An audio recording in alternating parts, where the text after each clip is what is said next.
Assalamu alaikum dear students. Today I am going to deliver a lecture on shear force and bending moment, which is a part of strength of materials.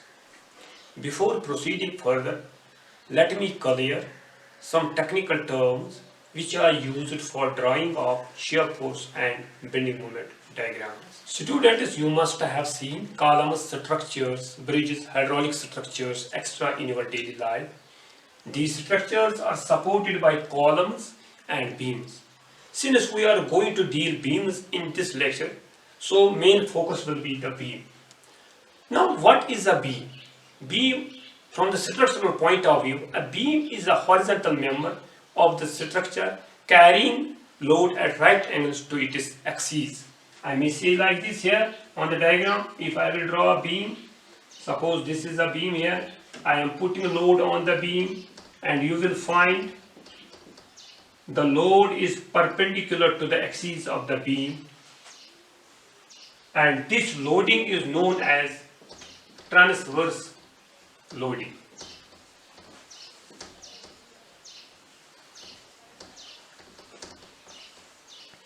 That means the beam can either fail in shear or it can fail due to bending. We will go for classification of beams.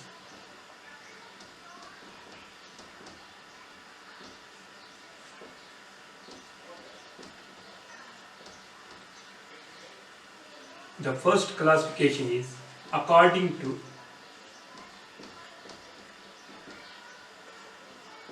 supports. The second one is according to cross sections. The third one is according to geometry. And the fourth one is according to materials.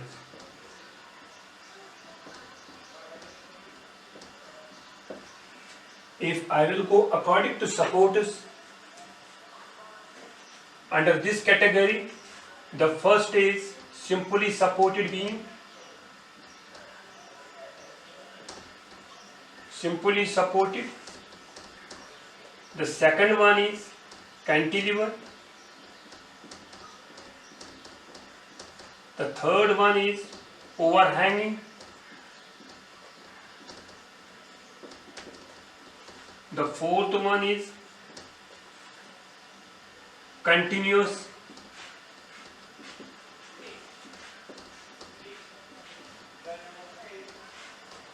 The fifth one is fixed beam.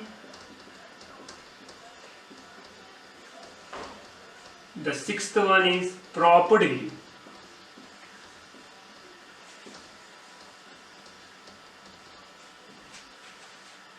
Okay, these are the classification of beams under this category according to supports. Now, first of all, I will tell you what is a simply supported beam. Simply supported beam is that type of beam which rests at both the ends, freely rests at both the ends. That is known as simply supported beam. If I will show you, this is a simply supported beam. Two ends, and the beam rests freely on the end supports. This type of beam is known as simply supported beam. After that, cantilever beam. What is a cantilever beam? A beam which is fixed at one end and free at the other end. This is free end. This is fixed end. The best example I will provide you, see my arm. This is fixed end and this is the free end. This type of beam is known as cantilever beam. After that, I will tell you what is overhanging beam. Overhanging beam, basically, if the portion of the beam is extended beyond the support, such a beam is known as overhanging beam. For example, this is a beam.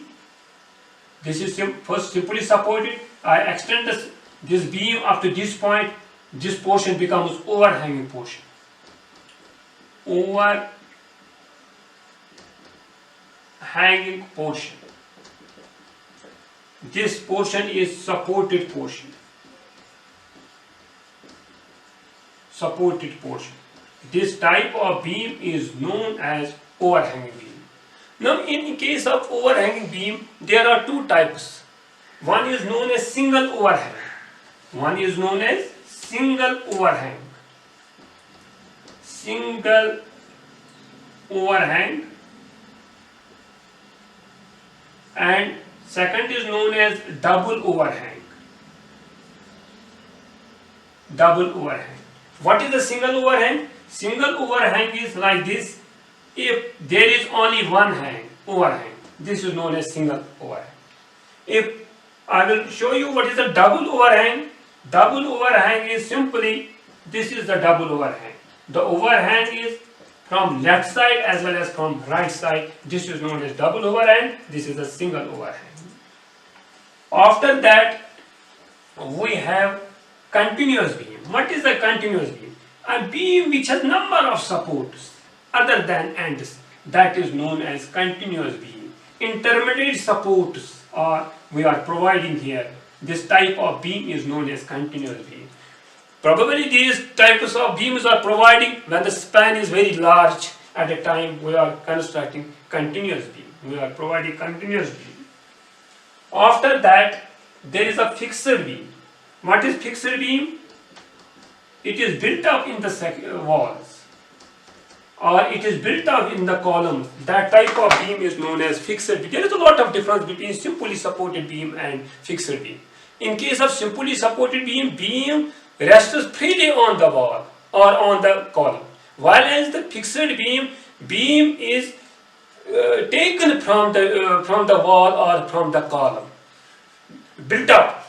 Beam is built up with the column or from the wall. That is known as this is known as fixed beam. You can see this is a fixed beam. After that, we have propped beam. What is propped beam?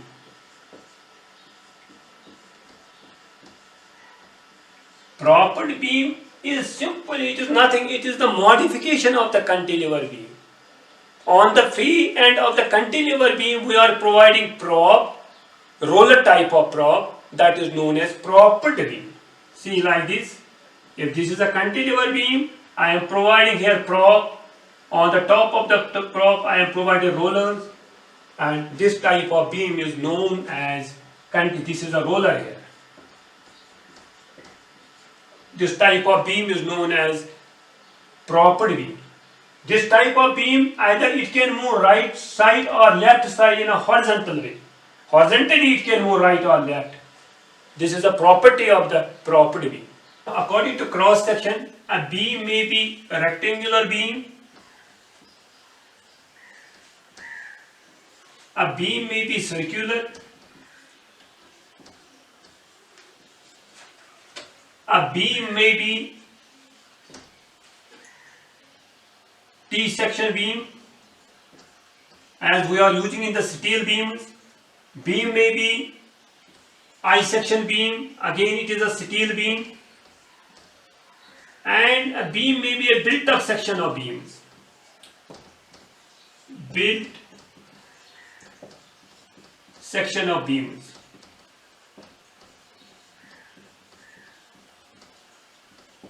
It depends upon, from the architecture point of view, which type of cross section we will prefer and where we will use the particular cross section. The third classification is according to geometry.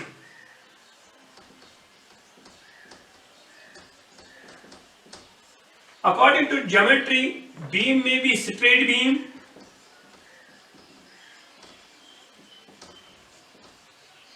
okay? Beam may be straight beam, beam may be curved beam, and tapered beam, third one. Tapered beam. This is the classification of the beam from the geometry point of view. This is a straight beam, simply. The second one is curved beam like this, which is also known as ring beam. The third one is a tapered beam. Tapered beam is like this, or the tapered beam may be like this also. It tapers from this point it is. This is the classification of beam from the geometry point of view. Now classification of the beams from the material point of view. What type of material we are using for construction, for laying of a beam? The first common material what we are using nowadays, that is first and foremost RCC beam, reinforced cement concrete beam, mixture of cement, sand and steel, mild steel.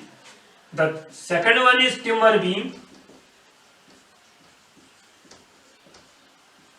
Third one is steel beam. These, and there are so many types of materials. These are the main materials which we are using in the beams. And the fourth one is RB beam. Did you know what is RB beam?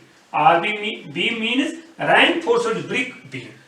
In bricks, in between the gaps, we are providing reinforcement, that is known as RB beam. This is the classification of the beams from the material point of view.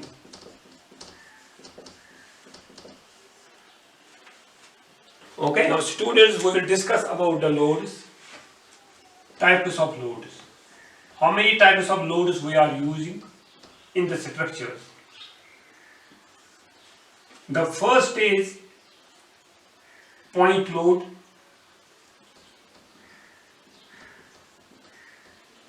Or concentrated load.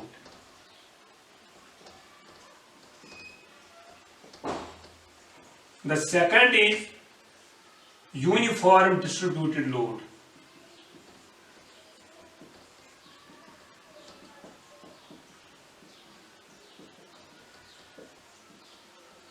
जिसको हम UDL कहते हैं.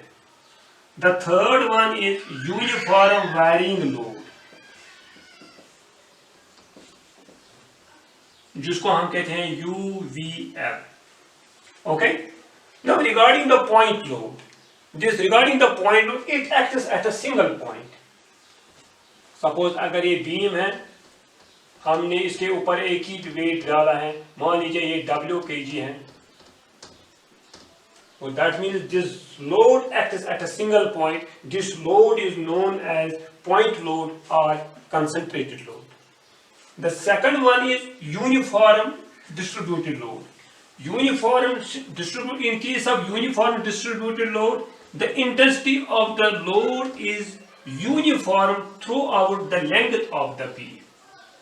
That is W Newton per meter. Okay, this is about the uniform distributed load. उसके बाद क्या है, uniform wiring load. Uniform wiring load में क्या करते हैं हम, इसकी इंटेंसिटी जो होती है वो इंक्रीज होती है from one end to another end. Suppose for example it is point A one end and B is second end. The load intensity increases from one point to another. Here the intensity of load was 0 and here the intensity of load is W Newton per meter. Okay. This is known as uniform varying load, and this type of load is also known as triangular load. Sometimes it becomes the trapezium also. How? For example, let at end A the intensity of load is W1 and end B the intensity of load is W2. If I will join these ordinate, आप देखिए ये बन गया trapezium. This is also known as trapezium. So let us we will discuss about bending moment and shear force. Let us take a beam here, straight beam, and supported. Let us put a load on the beam. Now what is happening to the beam? Since the direction of the load is downwards and the end directions are upwards, am I right? Now there is the possibility that the beam will split, the beam will break into two parts. This breaking of the beam is known as shearing of the beam. And That shearing of the beam is known as shearing action. The load on which the shearing action takes place is known as shear force. What is the definition of the shear force? The algebraic sum of the forces of a beam at any cross section towards right or left is known as shear force. Now, for example, if shearing does not take place, bending will take place.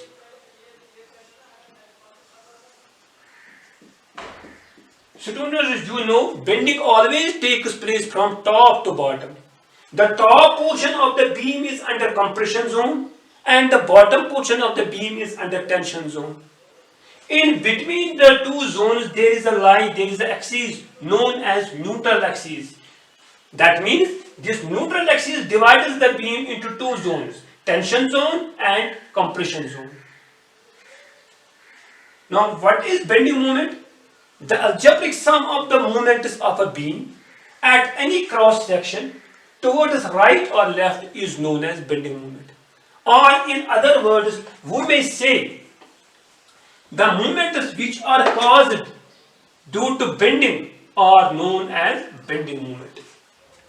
Since we know that broad classification of the moment is clockwise and anti-clockwise moments, the moments which are caused due to clockwise forces are known as clockwise moments, and the moments which are caused due to anti-clockwise forces are known as anti-clockwise moments. We are taking clockwise moment as positive and anti-clockwise negative. In nutshell, I may say that upward direction take positive, downward direction take negative. Or if it is not possible, upward direction take negative, downward direction take positive. This is your choice, whether you take clockwise positive or anti-clockwise positive. There is no hard and fast. Thank you, students. This was all about bending moment and shear force.